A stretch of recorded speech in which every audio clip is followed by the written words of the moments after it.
Hi, my name is Heather, and I am starting this new channel. I have another channel called Fork in the Loaf that I've kind of had to put off for the last year because of various different health reasons. But I have found that I cannot have gluten. And so in not being able to eat gluten, it's all new for me. I was an avid sourdough baker. I did stop eating gluten about a year ago. But I still had my sourdough. And I kind of stayed away from like fresh flours and stuff like that, and come to find out that I can't even have that kind of flour. I've got a non-celiac gluten sensitivity. Has caused me all sorts of problems in my gut. It has caused me some other issues, like I would have bloating, I'd have gas, I'd have the runs, I would spend hours. I actually missed work because I couldn't get my gut under control. And I've had just extreme fatigue and weird weight gain and just really strange things like that. There was a few other things that I've had that, like hormonal things that have changed for me from removing gluten. And just really strange things like that. One of my very least favorite things is when people, well, I hear it's not the gluten. Well, I appreciate that. I was one of those people. I totally believed that it wasn't necessarily always the gluten. I do have a sister-in-law that's a celiac. With her, I totally believed that it was gluten. I know what it did to her, sort of. I don't know all the details, but I do know that it was pretty harmful for her. And, so I totally understood it for that, but I don't think I realized how bad a gluten sensitivity could be. So here I am. I am going to do this entire channel on gluten-free, not necessarily baking. Sometimes I might just do gravy. Sometimes I might do dinners. I'll probably slowly step away from Fork in the Loaf because not completely, because I do still believe that we need to, I'll probably just incorporate over to this channel, or I don't know how I'm doing this all yet. Matter of fact, I'm not even sure if I have the ability to do the same thing on this channel that I could do on Fork in the Loaf. So I might just change the name of Fork in the Loaf to this new channel, Heather's Gluten Free Adventures, and have you guys come with me and just take you along on my adventures. I do still believe in food storage strongly. I still strongly believe that cooking at home is better for you and better for your budget and better for really everything. I think home cooking is the best way to go. It's hard. I was reading, and I've done a lot of research on this gluten-free stuff lately. And one of the things somebody said, a comment somebody made on somebody else's video was, somebody asked what kind of foods do they miss the most? And it's not really what foods you're missing. It's really the convenience that's missing. I cannot go to a fast food restaurant and order a side of fries if they have used the same fryer with onion rings or anything like crispy chicken patties. If they've used a deep fryer for that, I can't use that same fryer. It affects me and causes me pretty bad problems. So I have, as much as I hate to say it, we eat a lot more at home now than we ever did. And sometimes it's kind of frustrating. Like, I would like to go out on a date with my husband and not have to worry about having problems that night or the next day. Anyway, one of the things that I love to do is bake. Sourdough baking is one of my favorite things. I do have a gluten-free sourdough starter that I've been working on that I have not, it's only like day 2 or 3 right now, so that doesn't count yet. It's something that I'm going to start doing.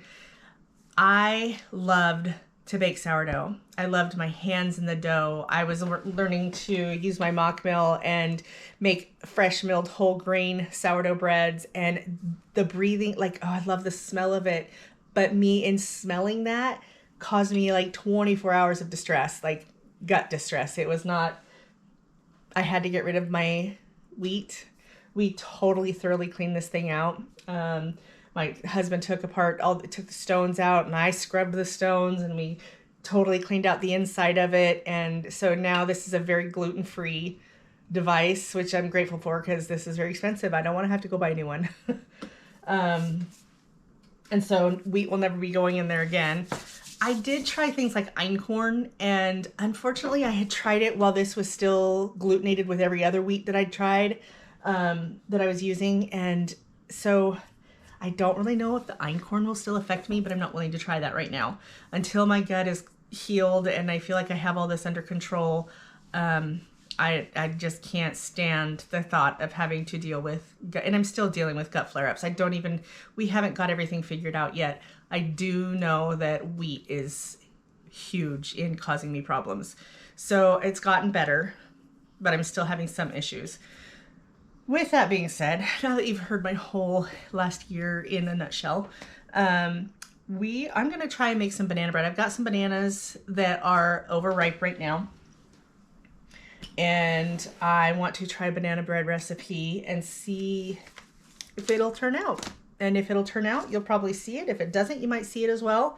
I don't know that I want to keep you from, I don't know if I want to hide the failures with you. I think part of that learning process is for you to go through that with me. I have tried a couple of things. I tried a rice bread, that blender viral where you soak the rice and you put it in a blender with a couple of items and then you bake it, and it's like a Wonder Bread from, I think it's Chef Stop or Chef Store or Chef something. That was kind of a fail. I am going to still try it again because it looks delicious. It tasted good. It just wasn't, it didn't turn out really well. So I'm going to try that again. I think I might have overproofed it. Just the way it sank in, I think I overproofed. Anyway, we'll talk about that later. So today we're going to do banana bread. The only other thing I've really tried is I made this really good pumpkin cake that kind of tastes like a pumpkin roll, and I used a cream cheese frosting, but I used the Namaste flour from Costco, and they don't have it anymore. And then I've tried the Bob's Red Mill. Yeah, I tried the Bob's Red Mill, and I don't think I get the same results with it that I did with the Namaste, and that's what Costco has right now. I'm not sure I'm a big fan of theirs. I'm sure it would be good for some things, just didn't work for the pumpkin cake. And then I just bought one of these bags, and I haven't tried it yet, the King Arthur. I am noticing I might be having problems with xanthan gum, and they all seem to have a lot of xanthan gum. And it's interesting, this has a gluten-free wheat starch in it, which kind of scares me. But I will give it a shot, and if it doesn't kill me or doesn't hurt, I will keep trying. Oh, this says gluten-free wheat starch. This flour contains gluten-free wheat starch for the taste and texture of traditional bread. To learn more and discover... Okay, so they have a disclaimer type thing on it. Anyway, I'll take you along with me when I work with this. But for today, for the banana bread, I have 3 very ripe bananas. And one that's going to go in the trash because it's a little overripe. It's starting to get really weird things. Anyway, for this recipe, I'm going to use a blend of white rice flour, which I have right here because I'm using this to do my sourdough starter, but I won't need all of that today. For this, I'm going to use a 1/2 cup of the white rice flour. I have brown rice somewhere too, but I opened up my last jar that I had open and it was rancid. So I have to go find the other brown rice and unseal it. Okay, so I've got the white rice flour in there. I'm gonna put some 1/2 cup of sorghum into my grain mill and let it grind that. I think I need to get a little stand for this guy because none of my bowls are quite short enough and big enough for this. So sorry about the noise.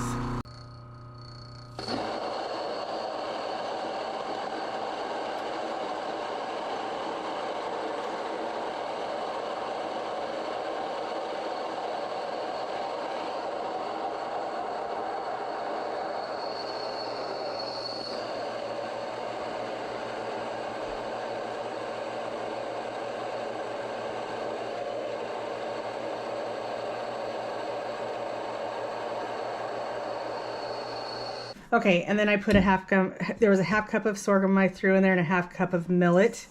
So I haven't quite figured out all the starches yet. I do know that I'm hearing a lot about cornstarch being not that great of a product for your body, but I don't know if that includes tapioca starch or potato starch. I don't know which one works better, which ones work worse. that's part of the adventure that I'm going to take you with me on. But for this recipe here, we're going to use 1/4 cup of tapioca starch and 1/4 cup of potato starch. And I just got the potato starch. Close enough. Y'all know I'm not a super exact baker. Sometimes that can be a hindrance, sometimes that can be a help. So now, because I've been having a bit of a reaction to xanthan gum, I'm going to use a little bit of psyllium husk powder. And my understanding with this is that you use twice as much psyllium as you would xanthan. So normally you would use probably about half a teaspoon.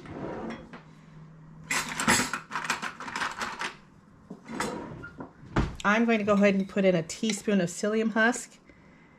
And the psyllium husk, it kind of helps bind it. I'm going to be adding a few other things to this to help it bind. I'm going to add a tablespoon, let's see, 1 tablespoon of flax, maybe 2 tablespoons of ground flax. Now you can use ground flax or egg. I'm going to use both. Half a teaspoon of salt. And y'all know, if you've seen my fork in the loaf, I'm not very good at the measurement stuff, so I'm just kind of doing this measuring stuff more for you guys to help create a recipe than I am. Oh, did I say I did 1/4 cup of potato starch and 1/4 cup of tapioca starch? I'm just going to mix this all up.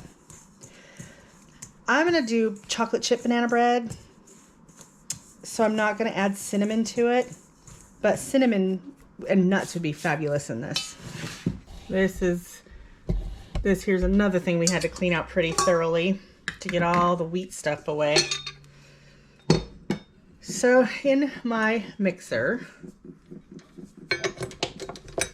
we're going to put in the bananas.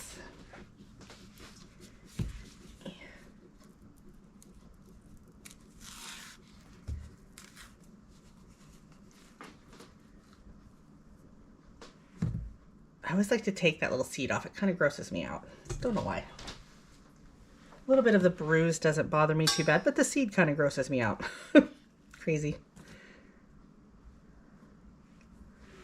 1 banana. 2 banana. I love the smell of bananas. 3 banana. 4. Just 3. 3 bananas. I'm going to go ahead and get those mashed in.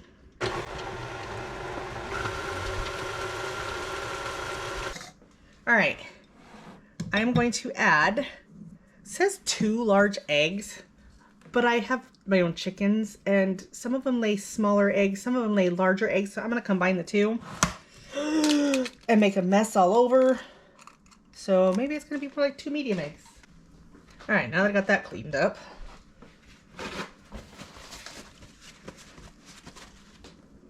this is all the brown sugar that I have, and it's kind of conventional, and that is not going to be enough, but I'm going to use it. It's probably about 2 tablespoons. We're going to just use it up and get it out of here. And then I have demerara sugar, which I'm going to add, let's just add a half a cup. Bananas are pretty sweet, and I don't like my stuff super sweet, so I think a half a cup should be sufficient. All right, we're gonna add a good, anywhere from a teaspoon to a tablespoon of vanilla. I'm not afraid to use a little extra vanilla. It doesn't do anything but make it taste better. And I still have 1 more egg to get in here. I think I'm gonna do it over here. There we go. That was much less messy. All right, I'm gonna go ahead and add, this is just avocado oil. It's just kind of cold, which is why it's cloudy. I'm gonna add about a half cup. You'd probably do 1/3 of a cup to a half cup. I'm gonna do about a half cup. I remember my grandmother's recipe had, I think it was zucchini bread, had like a cup of oil in it, and it made it so good. I think we as a society just don't do that kind of stuff anymore. I'm going to add a little bit of molasses. Oh, no, I think I got demerara in there. That's good. Thinking about putting some blackstrap molasses, but I think it's okay.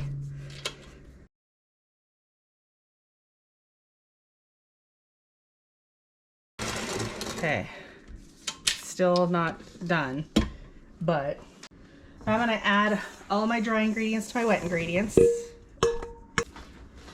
And I'm going to, so I have not added any leavening yet.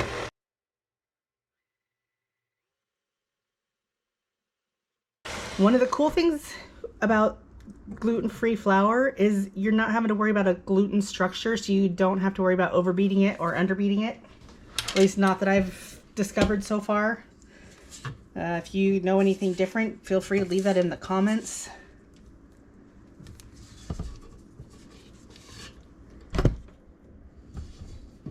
And now the reason that I have not put any leavening in here yet is because I am now going to set a timer for 30 minutes and I'm going to let it sit here in my little mixer for 30 minutes and let all the flours in here rehydrate. So I will be back with you in 30 minutes. Okay, so it's been 30 minutes. And now I'm gonna add my leavening. I'm just gonna add, excuse me. I'm gonna add a half of a teaspoon of baking soda.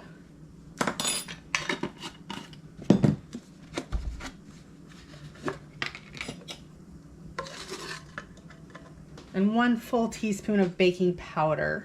Oops. And I'm going to give that a good mix because it is and again, it's not gluten. It's looking a little wet to me, but we shall see. I think if it's too wet, it could sink.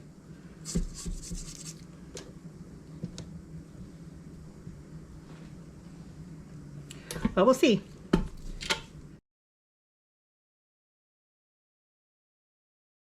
All right, and because I'm going to do it chocolate chip style instead of cinnamon, I'm going to add some chocolate chips. And I'm going to use these mini chips that I have. And I'm going to eyeball it. I'm guessing close to a cup. Do a quick. Looks good. Okay, I've cleaned my pans out really good. I got avocado oil here in my old, this used to be an olive oil one, but I haven't used olive oil for a while. So I just used it for avocado oil. And just kind of make sure you get it. This stuff seems stickier. Like this gluten-free stuff seems to stick more to the pans than flour did. Seems to, but I haven't really compared it. All right, favorite way to get this stuff off here is just stick my fingers in there and get her done. Hate having to wash my hands all the time, but it just seems to get all the stuff off better. And I immediately rinse all the stuff off of it because they get, it's easier to get it all off while it's wet and fresh than later on when it gets dried on and cemented on. Now I'm going to pour this into my loaf pan.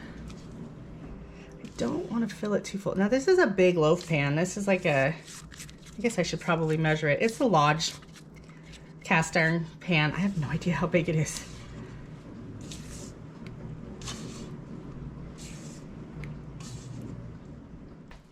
I was thinking about trying to do like a crisp or a crumble topping on this, but I think I'm just going to throw some of this demerara on top. I love, dude, my dog's out there barking like crazy. I love the crispy topping that it will give baked goods. Ugh.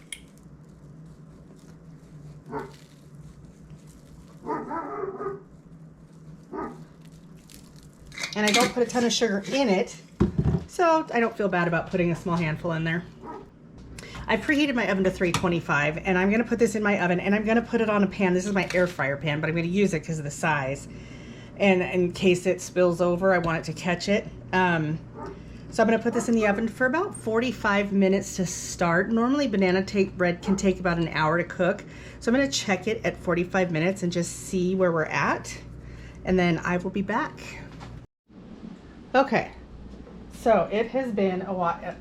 it's hot still, but it's not so hot that I can't touch it anymore. I've let it cool off a little bit. I did have to do some more time, so this was about an hour, probably about an hour and a half. And I was afraid that it would really sink because it was so wet. It might not be fully, I only cooked it to about 185 degrees, but I felt like I'd already cooked it for so long, I was afraid maybe my thermometer was off. We'll find out. But I like to get it out of there because it kind of starts to get wet and condensate as it cools off, so I want to get it out of there before.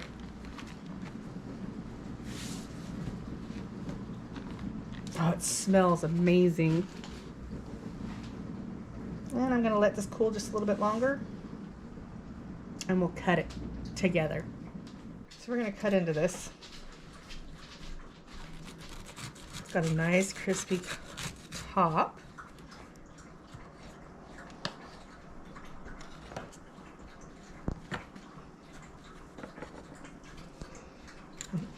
Chocolate chips kind of smeared a lot, but it looks pretty good. It doesn't look gummy.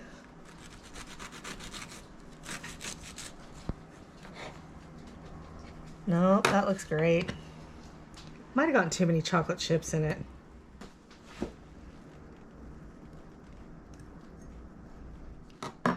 Okay, moment of truth.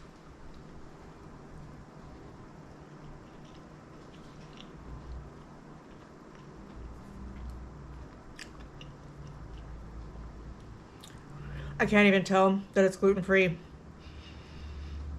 It tastes very banana-y and chocolatey.